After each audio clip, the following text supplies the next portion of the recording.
Hello दोस्तों, कैसे हैं आप सभी। मैं आशा रखती हूँ कि आप सब लोग खुश होंगे। तो अगर अभी की पहली वीडियोस आपने नहीं देखी हैं तो जाकर अभी सुने। डर क्या होता है, खौफ क्या होता है, इसका एहसास आपको कुछ हल्का फुल्का हो जाएगा और कुछ लोगों को तो पूरा भी हो जाएगा। चलिए, आज की जो स्टोरी होने वाली है, 2 स्टोरीज़ होंगी, ठीक है। पिछली बार भी मैंने 2 स्टोरीज़ ही नरेट करी थी और आज भी मैं 2 स्टोरीज़ ही आपको सुनाने वाली हूँ। तो आज की जो स्टोरीज़ होने वाली है ये मोहब्बत पर होने वाली है कि अगर किसी शक्ति को आपसे मोहब्बत हो जाए, वो आप पर अपना हक जमाने लग जाए, तो दिमाग और ये शक्तियाँ एक इंसानी शरीर से कैसे खेलती हैं, ये पता आपको आज की कहानी से लग जाएगा। कि अगर एक जिन्नात एक इंसानी लड़की से मोहब्बत करने लग जाए तो वो मोहब्बत किस हद तक हो जाती है और वो डर, वो खौफ किस हद तक इंसानी शरीर में बैठ जाता है। तो आज की जो स्टोरी होने वाली है, पहली स्टोरी, ये असली घटना पर आधारित है। और ये जो स्टोरी भेजी है उनका नाम तो हम रिवील नहीं कर सकते। उन्होंने बहुत रिक्वेस्ट करी कि मैम ये नाम रिवील मत करना मेरा, नहीं तो लोग ना जाने तरह तरह की बातें बनाने लग जाएं। आखिर ये जिस फैमिली से बिलोंग करती हैं, बहुत रेप्यूटेड फैमिली है, बहुत बड़ी पहुंच है इन लोगों की, और काफ़ी ज़्यादा ये एक ऐसी लड़की हैं जो कि बहुत सीधी हैं, किसी से ज़्यादा किसी चीज़ का मतलब नहीं है। तो एक काल्पनिक नाम रख लेते हैं, नूर। ओके, नूर नाम रख लेते हैं और नूर सुनाएंगी अपनी ज़ुबानी अपनी कहानी। नमस्ते, मेरा नाम है नूर। चलिए,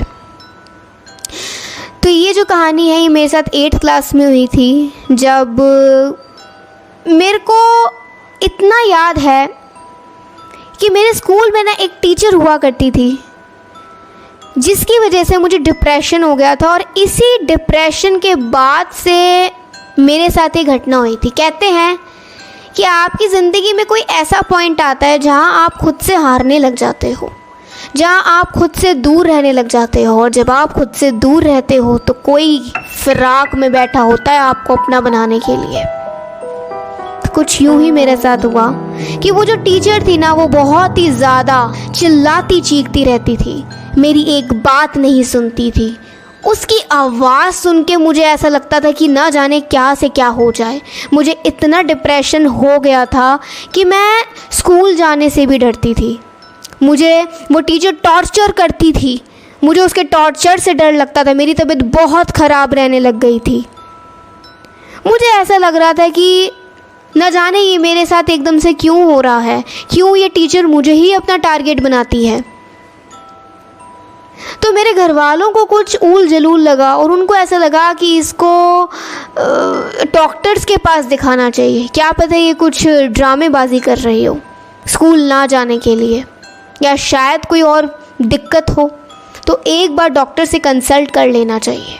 काफ़ी डॉक्टर्स को दिखाया, काफ़ी डॉक्टर्स ने तो ये कहा कि ये तो जस्ट एक ऐसी एज है जहाँ आपको एक छोटी छोटी बात का बुरा लग जाता है। अगर किसी ने कुछ कह दिया तो आपको ऐसा लगता है उसने आप पे चिल्ला दिया। न जाने डॉक्टर्स तो अपनी ही सलाह दे रहे थे, अपने ही मशवरे लगा रहे थे।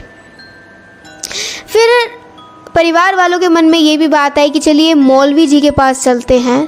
हमारे यहाँ पंडितों के पास नहीं जाया जाता, हमारे यहाँ मौलवी के पास जाता था। पंडित की तरह ही होते हैं मौलवी हमारे धर्म में, और उनके पास हम गए।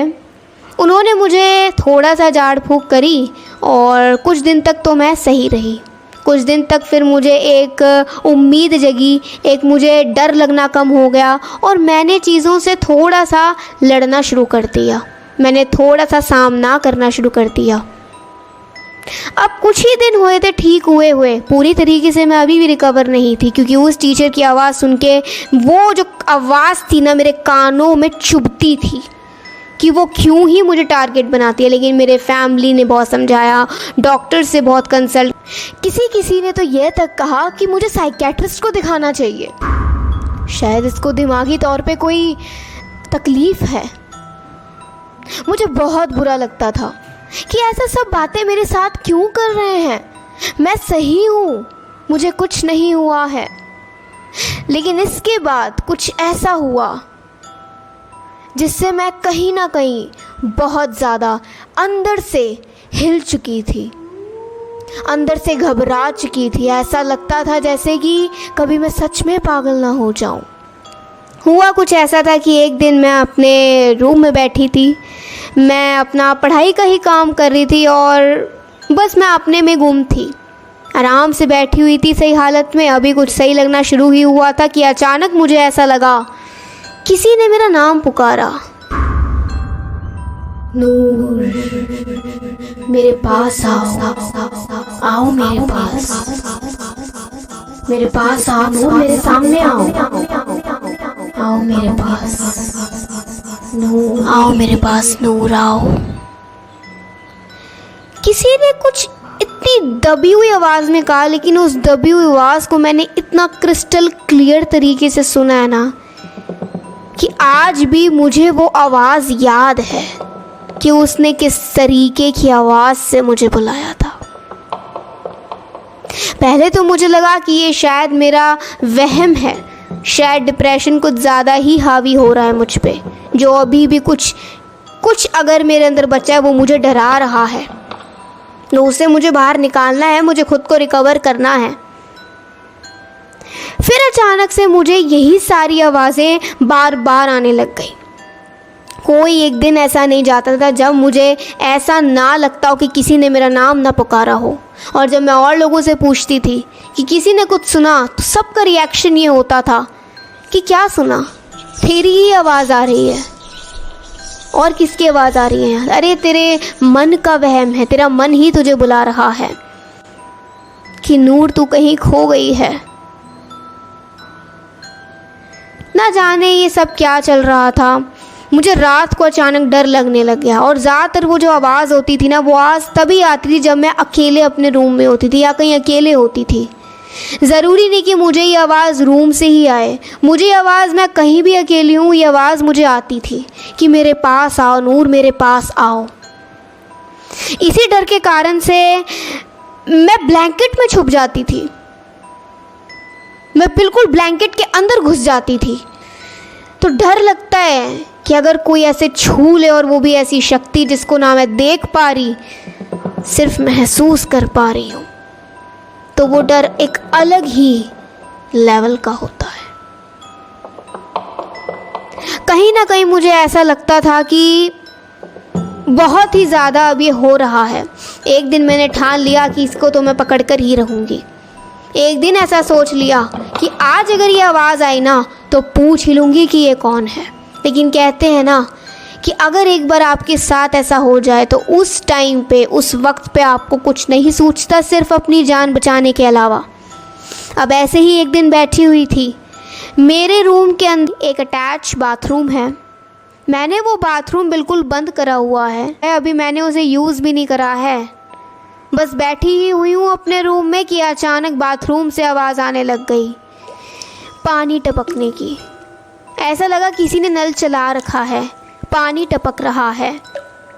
मुझे बहुत क्रिस्टल क्लियर आवाज़ें आ रही थी। आप मानेंगे नहीं, कोई भी ऐसी बहुत ही कम आवाज़ क्यों ना हो, बहुत दूर से आवाज़ क्यों ना हो, लेकिन अगर वो आवाज़ उसी शक्ति की तरफ से है तो वो आवाज़ मेरे कानों को ऐसे छूती थी जैसे कि वो सब कुछ मेरे पास ही हो रहा हो, मेरे साथ में ही हो रहा हो, बिल्कुल मेरे साथ में बैठकर कोई ऐसी आवाज़ें निकाल रहा हो।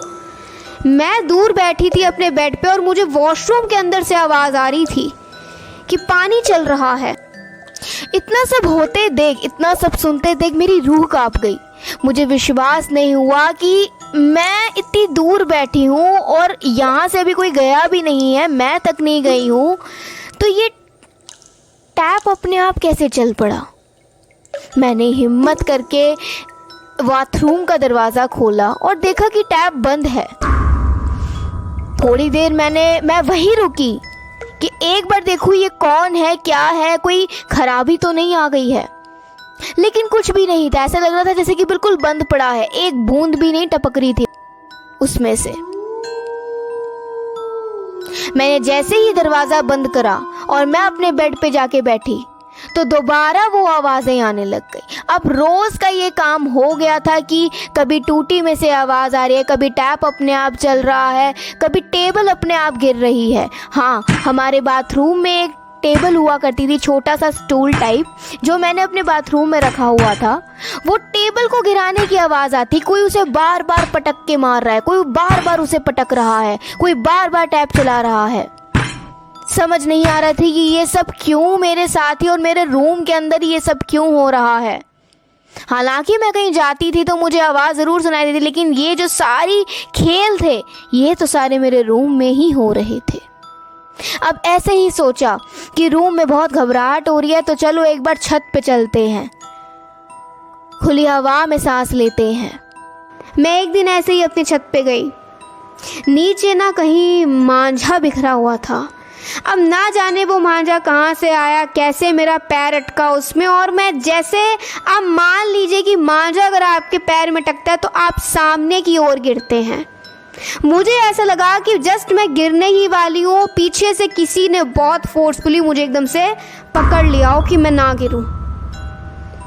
आप ये भी मान सकते हैं कि उस दिन मेरी जान भी बच गई थी, और उस दिन आप ये भी मान सकते हैं कि मुझे बिलीव हो गया था कि मेरे इर्द गिर्द कोई तो ऐसी शक्ति है जो मुझे अपने होने का एहसास दिला रही है। और फिर वही आवाज़ कि नूर मेरे पास आओ, आओ नूर मेरे पास, आओ मेरे सामने, आओ मेरे साथ।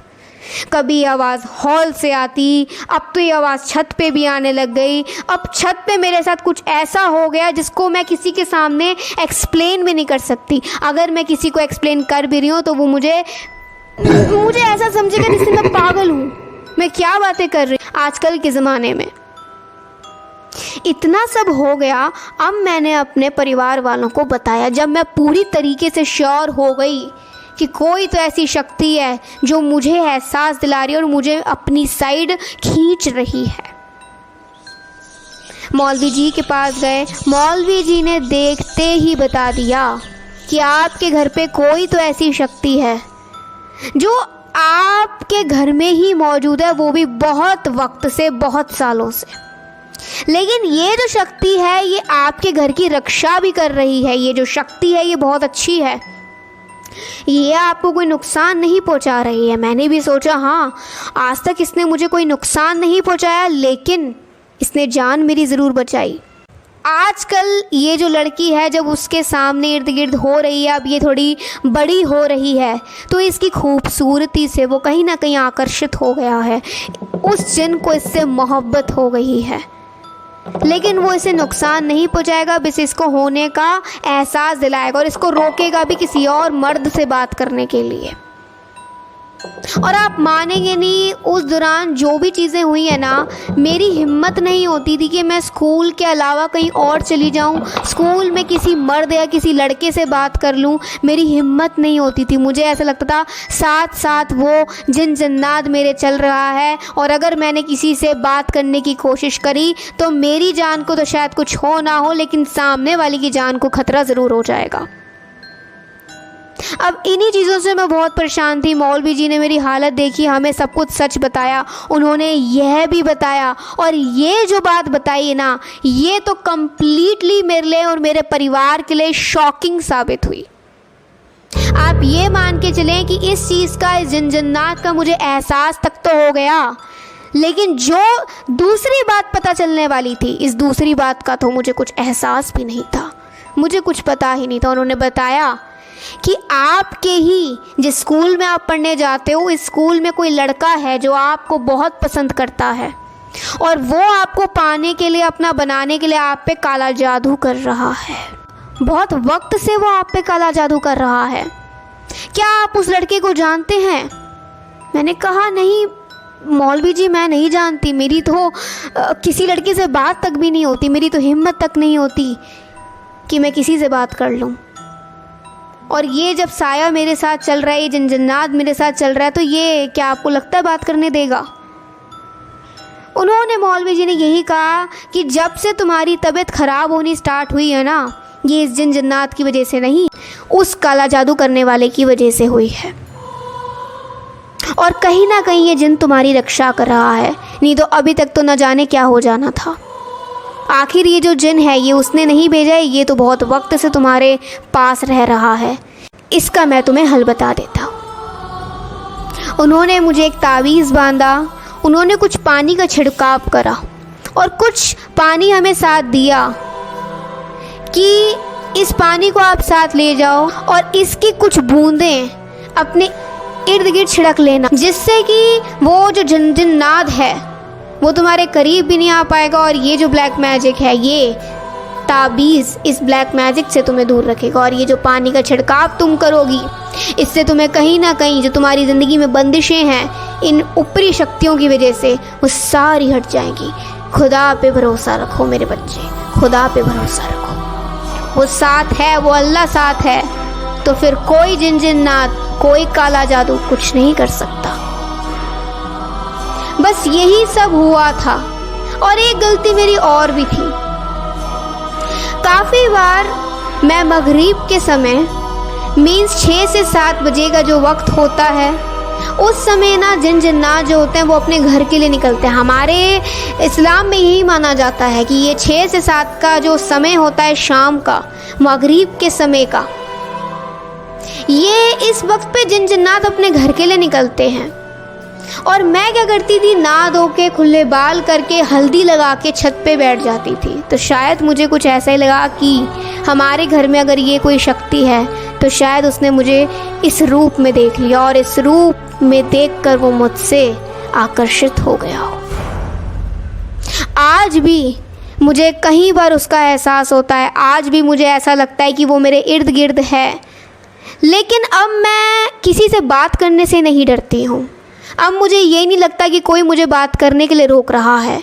और बात रही उस काला जादू करने वाले की, मुझे तो आज तक पता नहीं लगा कि वो कौन था, वो कौन है, वो कहाँ है और क्यों था। मैं खुदा से ही दरख्वास्त करती हूँ कि मेरे और मेरे परिवार को खुश रखें, आबाद रखें। और मैं आप सबके लिए भी यही दुआ करती हूँ कि आप सब भी आबाद हों। बस यही थी मेरी आप बीती। तो दोस्तों, ये थी आज की स्टोरी। बताइएगा कि ये कहानी आपको कैसी लगी, इस कहानी से आपको क्या सीख मिली। सीख तो ज़रूर मिली है कि इन सब चीज़ों के बारे में ज़्यादा गहराइयों तक ना जाएं और ज़्यादा इंटरेस्ट भी ना दिखाएं। नहीं तो ये सब चीज़ें अगर आप में इंटरेस्ट लेने लग गई ना जिस दिन से, उस दिन आपका इंटरेस्ट खो जाएगा। चलिए चलते हैं अपनी दूसरी स्टोरी पे। तो आज की जो दूसरी स्टोरी होने वाली है, ये भी एक जिन्नात पे होने वाली है। और ये जो स्टोरी है ये मैंने एक वेबसाइट से देखी थी। तो इस स्टोरी में कहीं ना कहीं कुछ ऐसा होता है, कुछ ऐसी बातें हो जाती हैं जो बातें आपको मोहब्बत के परे लेकर चले जाए। रूहानी, हाँ यही नाम था उस लड़की का। और आज भी याद है वो खौफनाक रात। उस रात में जो पूरे गांव वालों ने देखा था ना, वो होश उड़ा देने वाली सच्चाई थी। मैं इसे झुठला नहीं सकता, वो सच्चाई थी जो पूरे गांव वालों ने देखी थी। तो हुआ कुछ ऐसा था कि रूहानी एक बहुत ही प्यारी लड़की थी। वो दिल की साफ अच्छी लड़की थी। लोग उसे बहुत पसंद भी करते थे, तो बहुत लोग उसे जलते भी थे। आखिर वो खूबसूरत ही इतनी थी, उसकी खूबसूरती ही लोगों के जलन का कारण बनती थी। और वो थोड़ी सी बड़बोली भी थी। घर में सिर्फ उसके माँ बाप और वो रहते थे। वो अकेली थी अपने माँ बाप के, और उसके माँ बाप उसकी हर एक खुशी को पूरा करते थे। कोई ऐसी चीज़ नहीं होगी जो उसे आज तक लाकर ना दी हो उसके एक बार कहने पे। मुझे तो इतना भी याद है कि पूरे गांव में जब किसी के पास साइकिल नहीं थी तो उसके घर साइकिल उसके लिए आई थी। रूहानी के लिए साइकिल लेकर आए थे उसके माँ बाप। जब पूरे गांव के किसी लड़की, किसी बच्चे, किसी लड़के के पास साइकिल नहीं थी, तब उसको वो साइकिल मिली थी। उसको अपनी साइकिल से इतना प्यार हो गया था कि वो अपनी साइकिल को दिन रात दौड़ाती भगाती रहती थी। आखिर उसके पैर भी नीचे तक नहीं पहुंचते थे, लेकिन लंगड़ी मार मार के वो अपनी साइकिल को चलाती रहती थी। ऐसे ही एक शाम वो हमारे ही पास के गांव के एक बगीचे में गई। वो जो बगीचा था ना, वो गांव से थोड़ा हटकर था, और वो बगीचे में ना बहुत आम के पेड़ हुआ करते थे। आप ये ना मान के चलें कि सिर्फ एक आम का पेड़, बहुत आम के पेड़ हुआ करते थे। ऐसी लंगड़ी मारते मारते, साइकिल चलाते चलाते रूहानी उस बगीचे में पहुंची और बहुत थक गई। ऐसा लगा कि यार अभी थोड़ी देर ना यहाँ रेस्ट कर लेना चाहिए। हाँ, मैं ना ऐसा ही करती हूँ, थोड़ी देर यहाँ रेस्ट कर लेती हूँ, थोड़ा बैठ जाती हूँ, आराम कर लेती हूँ और फिर घर चली जाऊँगी। अब उसने क्या करा, अपना दुपट्टा ज़मीन पे बिछाया। हल्की फुल्की घास थी और हल्की फुल्की मिट्टी सी हो रखी थी। एक बड़े से मोटे आम के पेड़ के नीचे उसने अपना बिस्तर ही माहने लगाया, अपनी चुन्नी को बिछाया और उस पर लेट गई। कुछ वक्त बीता ही था, ऐसा लगा पीछे से उसके बालों को कोई सहला रहा है। हाँ, कुछ ऐसा ही लगा कि उसके बालों को कोई इतने प्यार से सहला रहा है कि शायद अगर ये थोड़ी देर और करे तो रूहानी को एक बहुत प्यारी सी नींद भी आ जाए। रूहानी को इतना अच्छा लग रहा था कि उसने तो यह तक कह दिया कि तुम अगर 1 घंटा ऐसा और करोगे ना तो मैं तुम्हें अपनी साइकिल चलाने के लिए दे दूँगी। और पता है उसने ऐसा क्यों बोला? क्योंकि बहुत से ऐसे बच्चे थे उसके गांव में जो उसके बाल ऐसे ही छेड़ा करते थे और उससे साइकिल ले लिया करते थे चलाने के लिए कुछ देर के लिए। तो उसको भी कुछ ऐसा लगा कि ये तो कुछ अलग ही है, ये तो बहुत ही प्यारा बच्चा है। चलो, तुम अगर 1 घंटा मेरे बालों को ऐसे सहलाओगे तो मैं तुम्हें 3 घंटे साइकिल चलाने के लिए दूंगी, लेकिन रुकना मत जब तक मैं ना कहूँ। ऐसा ही हुआ। उसको न जाने कब नींद आ गई, पता ही नहीं चला। अब रात के 8:30 बज गए और उसके परिवार वाले उसको इधर उधर ढूंढ रहे हैं। पूरे गांव में लड़की नहीं मिली है। हंगामा मच गया पूरे गांव में कि अरे लड़की गई तो गई कहाँ, रूहानी रूहानी। सब लोग चिल्लाते रहे, लेकिन रूहानी नहीं मिली। आखिरकार जब गांव से थोड़ा हटकर उस बगीचे में सबने तलाशने का सोचा तो रूहानी वहीं सोई हुई मिली। वो उठी ही नहीं थी, वो उन्हीं ख्यालों में डूबी थी। उसे यह तक नहीं पता चला कि शाम के 5 बजे से कब 8:30 बज गए, उसे पता ही नहीं चला। उसके पिताजी की एक बहुत तेज आवाज़ उसके कानों में आई और वो एकदम से उठ गई, डर गई एकदम से। पिताजी ने कहा, अरे तुम यहाँ हो, हम पूरे गांव में तुम्हें ढूंढ रहे हैं। कितना परेशान करा आज तुमने, ये तुम्हारी साइकिल ना मैं कहीं और दे आऊँगा। उस दिन रूहानी ने अपने पिताजी के मुंह से पहली बार अपने लिए डांट सुनी। रूहानी का मूड थोड़ा सा ख़राब हो गया था। अपने रूम में गई, हल्का फुल्का खाना खाया और रूठ गई थी बच्ची। अपने रूम में बैठी हुई थी कि अचानक उन्हीं ख्यालों में डूब गई। उसे इस बात का गम नहीं था कि वो लेट क्यों आई, उसे तो इस बात का गम था कि यार वो जो प्यारा सा हाथ था, वो जो मुझे प्यार से सहला रहा था, क्यों वो चला गया। अब उसे इस चीज़ की आदत पड़ने लग गई। वो रोज़ उस बगीचे में जाती, रोज़ यही कहती और रोज़ कोई उसके बालों को सहलाता। एक दिन उसने ठान लिया कि जो इंसान या जो भी ये है जो मेरे बालों को इतने प्यार से सहला रहा है, आज तो मैं इसे पकड़ के ही रहूँगी, चाहे मुझसे कितना लुका छुपी करे, मैं तो आज इसे पकड़ कर ही रहूँगी। उस दिन वो उस बगीचे में दोबारा गई, 2 घंटे टिकी, 3 घंटे वहाँ रही। उसने आवाज़ भी दी कि यहाँ जो मेरे बालों को इतने प्यार से सहलाता है, इतने दिन से जो मेरे साथ हो रहा है, वो मेरे सामने आए। इतना कहते ही उसे ये भी मन में बात आई कि अगर ये कोई इंसान नहीं हुआ तो क्या होगा मेरा। फिर भी उसे तो आज देखना ही था कि ये कौन है, चाहे ये कोई भूत हो, चाहे कोई इंसान हो, उसे उससे कोई मतलब नहीं था। इतना वक्त देने के बाद उस दिन भी उसे कोई नहीं दिखाई दिया। बड़ी ही हताश होकर वो अपनी साइकिल ऐसे हिलाते धुलाते वो अपने घर की ओर बढ़ पड़ी। लेकिन उसे उदासी थी, उसके चेहरे से उदासी साफ साफ छलक रही थी, जो उसके माँ बाप को भी कहीं ना कहीं दिख रही थी।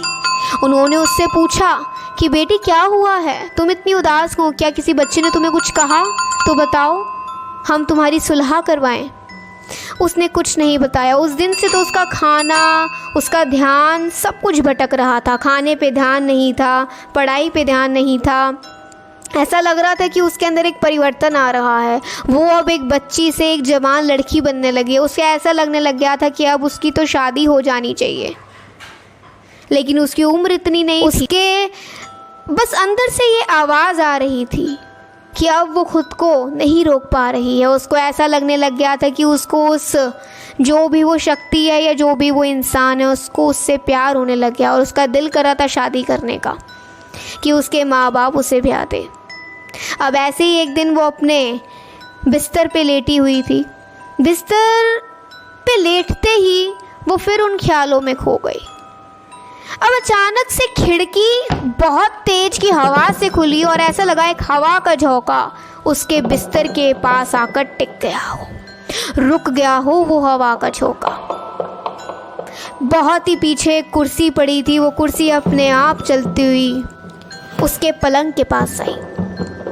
ऐसा लगा कि वो जो भी हवा है उस कुर्सी पे बैठी हो, और वही हाथ, वही एक कोमल हाथ उसे अपने सिर पे, अपने सर पे, अपने बालों पे महसूस होने लगा। पहले तो वो बहुत सहम गई कि ये अचानक क्या हुआ, लेकिन जैसे ही वो कोमल हाथ आया उसे सहलाने लगा। ऐसा लगा कि डर एकदम से छूमंतर हो गया है और प्यार की भावना अब उत्पन्न होने लग गई है। प्यार की जो बिजली है वो उसके पूरे शरीर में दौड़ने लग गई है। उसने अपनी आंखें बंद करी और उस दिन उसको पहली बार आवाज़ आई कि रूहानी, मैं वही हूँ जो रोज़ तुम्हारे बालों को ऐसे सहलाता है, जो रोज़ तुम्हें वहाँ मिलता है उस मोटे आम के पेड़ के नीचे। मैं तुम्हें रोज़ देखता हूँ, लेकिन तुम मुझे नहीं देख पाती हो। मुझे पता है तुम्हें मुझसे बहुत शिकायतें हैं।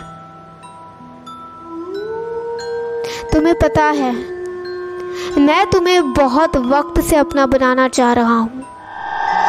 अब यहाँ जो रूहानी को पता लगने वाला था ये उसके लिए बहुत ज़्यादा शॉकिंग था। उस शक्ति ने कहा कि मैं तुम्हारे पीछे बहुत जन्मों से हूँ। हर जन्म में मैंने कोशिश करी है तुम्हें अपना बनाने की, चाहे गलत तरीके से, सही तरीके से, सीधे तरीके से या टेढ़े तरीके से। मैंने बहुत गलत काम भी करे हैं तुम्हें अपना बनाने के लिए, लेकिन किसी भी जन्म में तुम मेरी ना हो सकी। ये कहानी तब शुरू हुई जब तुम्हारा नाम रेशमा हुआ करता था और मेरा नाम मुस्तफर, और हम दोनों एक दूसरे से बहुत ज़्यादा मिला करते थे।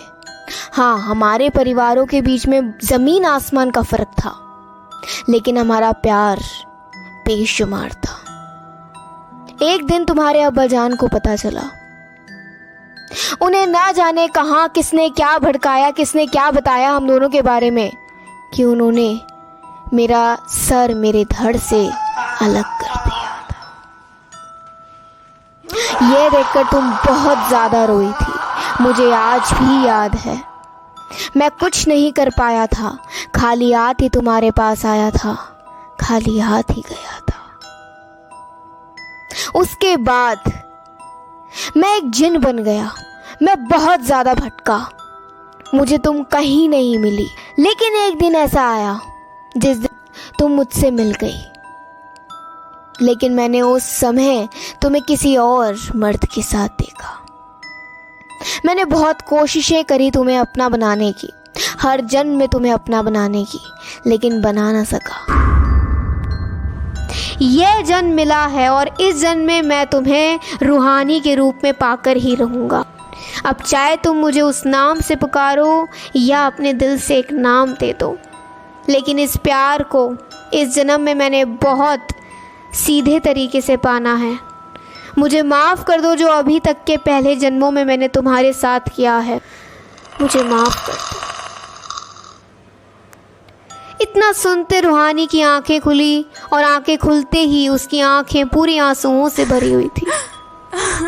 उसने उस शक्ति को पूरी देखने की कोशिश करी लेकिन उसे कोई ना दिखाई दिया। ऐसा लगा कि वो शक्ति शायद यही बताने आई थी कि इस जन्म में वो अपने सच्चे प्यार को पाकर ही रहेगी, वो भी सच्चे तरीके से। अगली रात उसने ठान रखा था कि अब मैं अपने सच्चे आशिक से दूर नहीं रहूंगी। न जाने उस पे क्या जादू चल गया था, वो अपने होश में नहीं थी और अगली रात ही कुछ ऐसा हुआ जो पूरे गांव वालों ने देखा। किसी को भी इस बात की भनक नहीं थी। सुबह से रूहानी बहुत खुश थी, ऐसा लग ही नहीं रहा था कि कुछ ऐसा होने वाला है। रूहानी रोज़ की तरह अपने कमरे में गई, कमरे का दरवाज़ा बंद करा और अपने बिस्तर पे लेट गई। वही शक्ति आई। ऐसा लगा कि उस शक्ति के आने से रूहानी के अंदर ताकत आ गई हो, उसकी रूह जग उठी हो। उस शक्ति ने न जाने उसके बाद क्या करा कि रूहानी अपने होश में ना रही। रूहानी कुछ इस तरीके से बर्ताव करने लगी जैसे वो एक नई नवेली दुल्हन की तरह हो जो अपने सच्चे प्यार से मिलने की तलाश में हो, मिलने की तड़प में हो। अगले दिन जब उसके माँ बाप ने दरवाज़ा खड़काया उसके कमरे का, बहुत बार खड़काने के बाद अंदर से आवाज़ नहीं आई। उस रात जो भी हुआ वो तो आज तक नहीं पता लगा, लेकिन दरवाज़ा खुलते ही जो देखा वो पूरे गांव ने ज़रूर देखा। उसके दरवाजे को तोड़ा गया और जैसे ही उसकी माँ अंदर भागती हुई गई, वो एकदम से अपने पैरों के बल पे, अपने घुटनों के बल पे झुक गई। उन्होंने ये देखा कि उनकी लड़की एक शादी के जोड़े में है, जिसका मुंह दीवार की ओर है और वो बिस्तर पर कुछ इस तरीके से लेटी हुई है जैसे वो बहुत गहरी नींद में हो। बिस्तर पे तरह तरह के फूल सजे हुए थे। ड्रेसिंग टेबल पे श्रृंगार का सामान रखा हुआ था, हाथों पे आलता लगा हुआ था, मांग में सिंदूर भरा हुआ था। यह सब देखकर उसके माँ बाप की जो हालत हुई वो मैं आपको यहाँ तो नहीं बता सकता। जब उसे जगाया गया वो जागने का नाम ही नहीं ले रही। पानी छिड़का गया, बहुत से वैद्य डॉक्टरों के पास दिखाया गया, नहीं जग सकी। ऐसा लग रहा था वो अब इस शरीर में ही ना हो, उसकी आत्मा कहीं चली गई हो, कहीं गुम हो गई हो। उस दिन के बाद से सबको ये अंदाज़ा कहीं ना कहीं हो गया कि रूहानी के साथ कुछ तो गलत हुआ है। अब कुछ दिन बीत जाने के बाद जब पूरा श्राद्ध वगैरह चल ही रहा था तो उसकी माँ एक रात ऐसे ही बहुत रो रही थी और वो ऐसे ही अपनी आंखें बंद करके पलंग पे लेटी हुई थी। अपनी लड़की की फोटो अपने हाथ में थी और सीने से लगा के रखी हुई थी कि मेरी लड़की, मेरी बेटी तो मुझे क्यों छोड़ के चली गई। इतनी अभी तो तेरी कच्ची उम्र थी, इतनी सी उम्र में तो मुझे क्यों छोड़ के चली गई। आखिर मुझे बता तो तेरे साथ हुआ क्या था। उस रात उन्होंने ये सपना देखा कि रूहानी उनके सपने में आई, वो उसी दुल्हन के जोड़े में थी और एक आदमी के साथ थी जो बहुत ही बड़े उम्र का लग रहा था। रूहानी तो उसी उम्र की थी लेकिन एक बहुत बड़ा उम्र का आदमी लग रहा था। उसने उसका हाथ पकड़ा हुआ था और आज भी उनको याद है कि रूहानी ने अपनी माँ से क्या बोला कि माँ मैं बहुत खुश हूँ। रूहानी की माँ ने सपने ही पूछा कि बेटी तेरे साथ हुआ क्या था। रूहानी ने हर एक बात बतला दी। हर एक बात उसकी माँ को समझ आ गई कि रूहानी ने खुद आकर ये सारी बातें बताई हैं जो अभी आपको स्टोरी में पता चल रही हैं कि ऐसे ऐसे मेरे साथ हुआ था माँ। उस आम के बगीचे में मुझे मेरा सच्चा आशिक मिल गया था, जिसको किसी भी जन्म में एक नहीं होने दिया था। मैं पिताजी का दिल तो नहीं दुखाना चाहती थी, लेकिन मैं खुद को ना रोक सकी और मैं बहुत खुश हूँ माँ, मैं बहुत खुश हूँ। मेरा खुद पे जोर नहीं था। आप अपना ख्याल रखना। नियति को कोई नहीं बदल सकता, जो होना होता है वो होकर ही रहता है। इतने साफ शब्दों में जब उसकी माँ ने सुना और सुबह अपनी आंखें खोली तो आंखें बिल्कुल लाल हो रखी थी, रोई जा रही थी। जब शांत कराया गया तो उसकी माँ ने ये सारी बात गांव वालों को बताई। गांव वालों ने अपने मुंह नीचे कर लिए और सब उस शौक को मनाने लगे। सबको यह अचंभा हो गया कि हमारे गांव में ऐसा कैसे हो गया किसी हमारी ही लड़की के साथ। क्या ऐसा भी होता है आजकल की दुनिया में? क्या ऐसा भी होता है कि पुराने किसी जन्म का आशिक आपको इस जन्म में मिल जाए?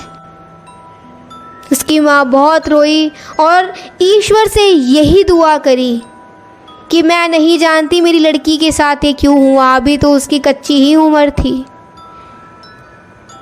अगर उस शक्ति ने किसी गलत नीयत से उसे पाने का सोचा है तो मेरी बच्ची को उससे मोक्ष मिले और वो दोबारा एक इंसानी रूप में जन्म ले।